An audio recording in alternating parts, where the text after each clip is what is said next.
Oi, crianças, tudo bem? Sou eu, Alane, e na aula de hoje a gente vai conversar um pouquinho sobre alimentação, sobre comida.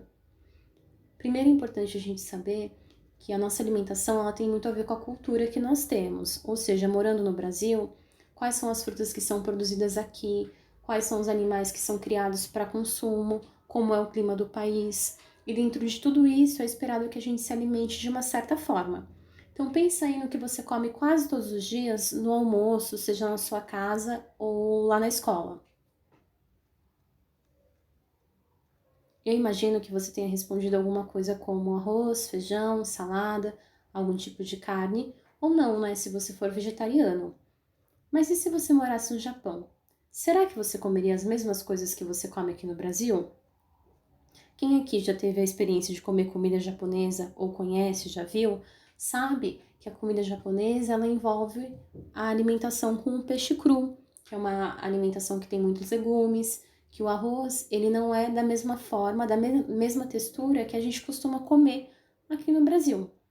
E por que eu estou dando esse exemplo? Para a gente pensar como a nossa alimentação tem muito a ver com o lugar onde a gente está. E aí a gente chama de hábito alimentar, porque hábito é aquilo que a gente faz com frequência. Então, hábito alimentar seria o que você come na sua casa todos os dias. E o Brasil, como é um país muito grande, isso varia de uma região para outra, de um lugar para o outro.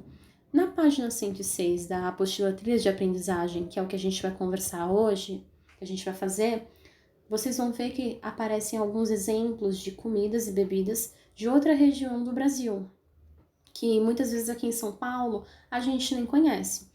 Um dos exemplos que a gente pode observar lá é o chimarrão, que é um tipo de chá bem quente, que é servido numa cuia com um canudo metálico e que as pessoas costumam tomar normalmente no sul do Brasil, que é uma região mais fria.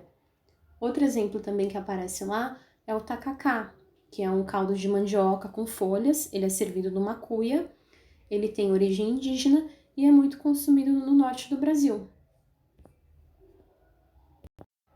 Esses exemplos mostram que, dentro de um país que é muito grande, muitas vezes a nossa cultura alimentar ela não é a mesma. Existem alimentos que estão em todas as regiões, mas existem alimentos que são exclusivos de uma determinada região, que é um hábito daquela parte do país.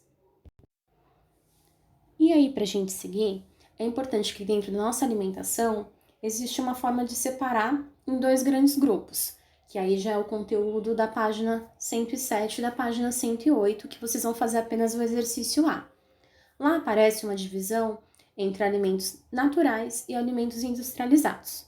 O que é cada uma dessas coisas? Os alimentos naturais são aqueles alimentos que eles saem da natureza e que eles vão para o mercado, para o sacolão, e eles não são modificados. Se eles passam por alguma indústria, é só para fazer a embalagem desses produtos. Então a gente pode citar como exemplo o ovo, o leite, né, frutas, verduras, que eles saem da natureza e eles chegam na nossa casa do jeito que eles saíram. O outro grande grupo é o grupo dos industrializados, que aí são alimentos que eles passam pela indústria, mas para ser feito algum processo, então eles são modificados lá. Então, aquele leite que saiu da natureza, que saiu da vaca, ele pode virar, por exemplo, Danone, né? Ele pode sofrer um processo e virar requeijão.